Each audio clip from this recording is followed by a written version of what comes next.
Okay guys, welcome back to the channel. I thought I'd make this video. It's a quick one. It is the 1-year update to the painting of the Mustang. I got freaking roasted on this video, but there's a lot of stuff you guys don't even know that happened off camera. Some good, some bad. A lot of things I learned, a lot of things I do differently. And to all the people who roasted me in the comments, please post up your first video of the first car you painted with zero experience, and let me see how well you did, because apparently everybody did amazing work. So, a little recap, guys. We painted this car about a year ago. We used all Eastwood products. I did all of the work right here in my garage, and it involved a lot of metal work. So we patched the fenders, we replaced the front valance, the rear valance, the hood, patched the fenders, did the inner and like upper cowl, inner outer cowl, whatever, door skins on both sides, patched the quarter. We did the rear deck filler panel behind the rear glass, did the rear taillight panel, we replaced the trunk lid. Same here. I don't think we patched this quarter. We did the door skin on this side. We had to patch the fender, and like I said, the cowl, floor pans, trunk transition pan, the entire trunk floor.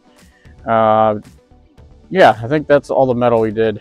Yeah, anyway, I think that's all of it. Anyway, so guys, we did a lot of work in the garage, as you guys can see, where it's very nice and clean and warm, and everything is good and nice and sterile and clean as it should be. And the paint job. So the paint job itself, guys, obviously I couldn't do it here. Really contemplated it. I was thinking about getting an inflatable booth. Didn't have anywhere to put one.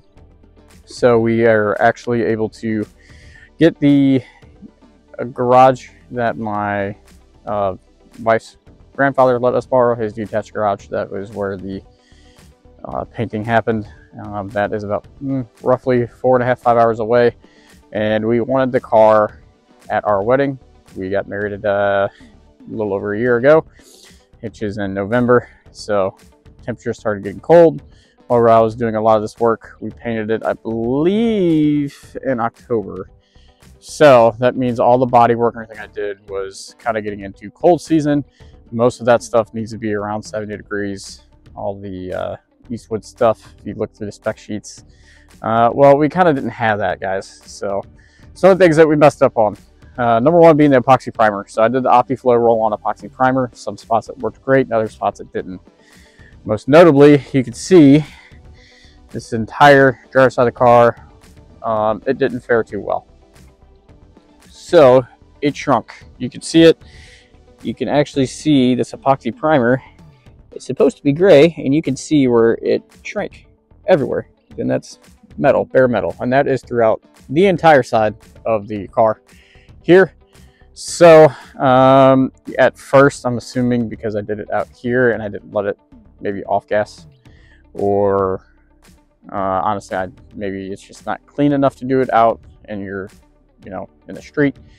Just stuff got underneath it. I'm not entirely sure, but it shrank a lot. And when I was doing a lot of the body work, I actually saw this happen, where I would come out every day and there'd be new cracks.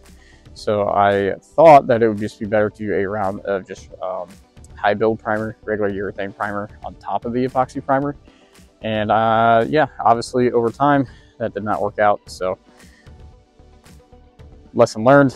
I think I would, you know, if I could regulate the temperature, do it when it was hotter, obviously get stuff a little bit cleaner. But, you know, I wasn't really going for crazy great paint job, but I would have liked it been better than what it is now. But we haven't even driven the car because it always is broken. So that was kind of one of the things I didn't want to spend a crazy amount of money on.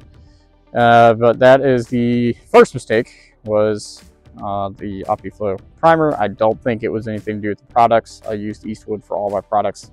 I think that they obviously know way more than I do, so I really think it was just my error. So we started out, we got everything done in bare metal, we epoxy primed it. Obviously it shrank, so then I did a couple of rounds of high build primer and body filler on top of that. where I needed to. For body filler, I read a lot of mixed reviews online. Some people like to do a whole entire skim coat on the entire car. I didn't want to do that. I wanted to keep as much metal as I possibly could.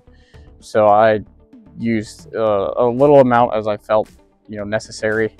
And that's what I did. So I did the epoxy and then the body filler over that, and then a high build primer, and then the paint, various sanding through there. So that was mistake number one. But overall, I feel like we did a pretty decent job on actually getting the body work flat. But one thing I'll say of note is when you're using sanding blocks, and this is something that I really just didn't put that, this together, that you need to follow the curvatures of the metal, not make the metal follow the curves that you want. And that is definitely something that I didn't do the more that I've been researching and watching. So, definitely failed in that department in terms of the prep. Yep, so let's get to the paint day. So paint day, guys, it was really, really rushed. Honestly, we weren't even thinking that it was going to get painted before our wedding, just with temperatures and feeling rushed. But we had a crazy weekend where it was like 75 degrees. And I was like, oh, wow, if we want to paint it, this is the weekend we got to do it. So we trailed the car down. We went to go get it painted. And once we first got down there, I had to do a quick wet sand 600. That's one of the things I read online that was recommended. So we did that. We got it down to 600 grit. Everything looked pretty smooth. Everything looked nice. Did a little touch-ups anywhere I thought that might have needed it. And honestly, I was really happy with it. Everything was smooth. Everything looked pretty good. The body gaps and everything was something that we didn't do. I painted everything on the car, which again, I'm sure I'll get a lot of hate for that too. But guys, it was a budget paint job. So the, everything looked pretty good. We had a single car garage. We had, some fans going with some filters to try and get all the stuff out. And we quickly realized I forgot clear coat. Never bought clear coat. So we grabbed the only clear coat we could find from an auto parts store. It was called Evercoat. And I don't know if you're supposed to really mix brands, paint and clear. And guys, this is supposed to be a heavy metallic too, so that also didn't help. It's a little more difficult than like a single stage. I wanted to have a ton of clear on there. That way I could have something to buff off, knowing that it's probably gonna have a lot of trash. So we went and we were working on, we got everything taped off. We got the garage all nice and cleaned up. My grandpa actually worked on cleaning all that up previous to me coming down, and he painted cars way back when on the side, back with single stage, really toxic paint. So he can't paint cars anymore. That took a toll on him. He probably hasn't touched body work in about 30 years. So he understood that it had to be as clean as he can get it. And, he did a really good job getting it, as clean as he could get it. I don't think that was the issue. Issue is when we started to use our gun, my Eastwood paint gun there, it didn't work. It was the little plastic, I believe it's called the fan or filter, right behind the tip was broken out of the package. Of note, I have an Eastwood store local to me, not down where we were at. Took it in afterwards. Those guys, offered to make it correct. If I brought back in the gun, they would, replace those parts. I never did. I just haven't used it. So it's been well over a year now. So I'll have to, buy that piece whenever we go to repaint this car down the line. So they definitely made it right. So anyway, we didn't have a paint gun. So that's kind of an issue if you don't have a paint gun and you want to paint a car. So what does that mean? Well, he had a paint gun that he used to paint cabinets with that is probably about 25 years old from Harbor Freight. And we didn't know what the tip size is. You couldn't adjust the fan. It was basically put the paint in there and send it. And that's exactly what we did, because I was ready to get some color on this car. That's what we did. And we made a lot of mistakes. So some of the mistakes we made, we never used a tack cloth. Going back and watching the video, I never used a tack cloth. So of course we had some stuff underneath the paint. Going back and rewatching it. So yeah, there's trash everywhere, and when you try and buff all that out, I was able to do some by hand. I did a like 1500, 2000, and 3000, and it actually, the car looked pretty good, surprisingly. the longer the car sat, the worse it's gotten. I think stuff's just coming through the surface, maybe the moisture and everything like that. And you can see a lot of that coming through the paint, unfortunately. Let's see, what else? Yeah, so I think that's really the big things is, you know, we used a really old gun, didn't even know tip size. Let's see. Apparently we painted it wrong. You're supposed to go from the bottom up, not the top down. Let's see, what else did the comments say I did wrong? Well, pretty much everything. So you guys can read those comments. There's a lot. And to top it all off, it's the wrong color. So I want it to be the same color as my truck, which is ruby red from Ford. I like the color a lot. I think it looked really good, a little bit more modern take on a classic car. So I actually got the wrong paint as well. So I got a molten red plum metallic, not a molten red ruby metallic, I think, whenever I bought my paint from Eastwood. So yeah, that was also a thing. So the plans are, guys, in the future is redo it all, and that's okay. I am hoping in the near future maybe have access to a shop and or talking with a painter to rent out a paint booth. In my area, guys, I was actually planning on not painting it. I was going to take it to a Mako. They won't do it. It is too old of a car, so they won't do it. Going to a restoration shop, the only one in the area that'll actually paint it. After calling, well, there's a couple of them in the area. Most of them start at $25,000, and including, and that's just the base price, not including the paint. And if they have to take the panels off the car and align all of the panels and the jams, it's extra, which is just absurd. I know that prices have gone up for materials, but you're just pricing your guys' self out of work. And don't get me wrong, they do good work. I don't want to bash them in any way, shape, or form, but for somebody that doesn't have a garage and this is going to live outside, like all my vehicles for the time being, you know, putting 25 grand in a paint job, it just doesn't make sense. It's just not in the budget at all. And it's a lot of money for a car that's, you know, if it has a nice paint job and I have it up and running with everything I've done to it, I mean, you might get 25 grand for it to the right buyer. The coupes just don't bring that much, so it's not worth it.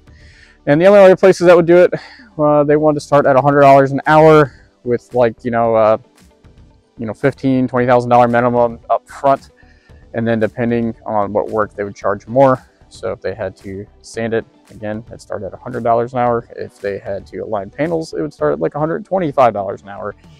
If they had to add, tape or anything like that, it would be slightly different. So really have, $25,000 for a paint job, it's just not in the budget. So I went ahead and did it myself, and we failed.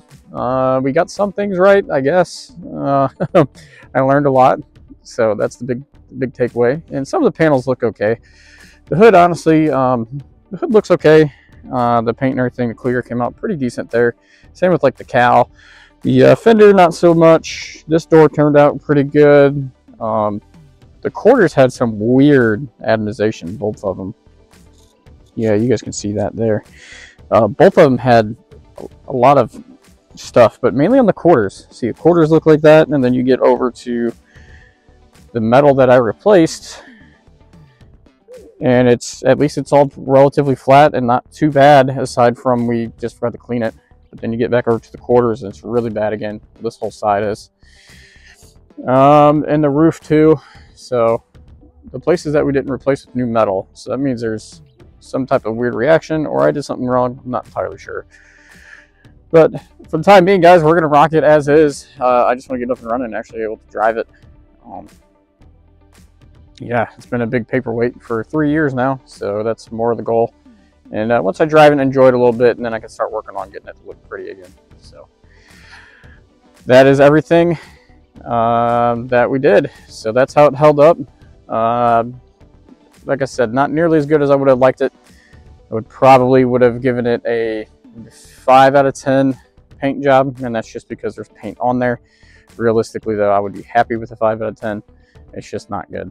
And yeah, we learned a lot. So take some of those experiences, and we're going to try and do better second time around. I don't know when that's going to be. we got a lot of other things behind the scenes we're working on, so it's not the priority. But hey guys, that's it. Hopefully posting this up will give some of you guys some level of confidence. You go ahead, paint it yourself, do it. You guys can definitely probably learn from my mistakes, especially if you have a garage. You can temperature control. I think that's probably the biggest issues that we had. And I think we could have turned out a little bit better and used an actual paint gun with the correct size tips and everything.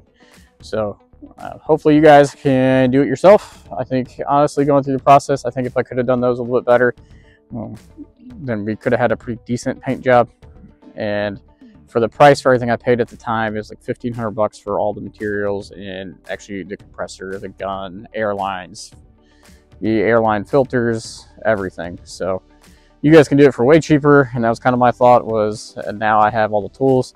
So if I got to spend, you know, $1,000 in materials again, I can essentially paint it 20 times and hopefully get it right eventually out of those 20 times. And learn a lot along the way, and it's still cheaper than taking it somewhere. So not to include the wait time too, guys. A lot of the restoration shops, I mean, you're backed up years. It's just drop it off, pay us every month, you'll get it when you get it. So yep, I'd like to see all your guys' tips and comments below. Definitely leave them below, your guys' processes, how you guys would do things different. When I do take this off, I will probably go down to bare metal again just to really get a clean slate. So let me know how you guys would do it about renting a booth, anything you guys have had with your DIY paint jobs. I got to figure out a way to not do it in the street and outside and in a better environment that I can honestly keep temperature regulated. So any tips, tricks, comments, you know, sandpaper grits, how you go through the process, you know, 1 through 10, leave it in the comments below. I will read them. And I will probably end up using those comments to really help me paint it again in the future. And hopefully we can assist others along their Mustang restoration journey. Thanks, guys.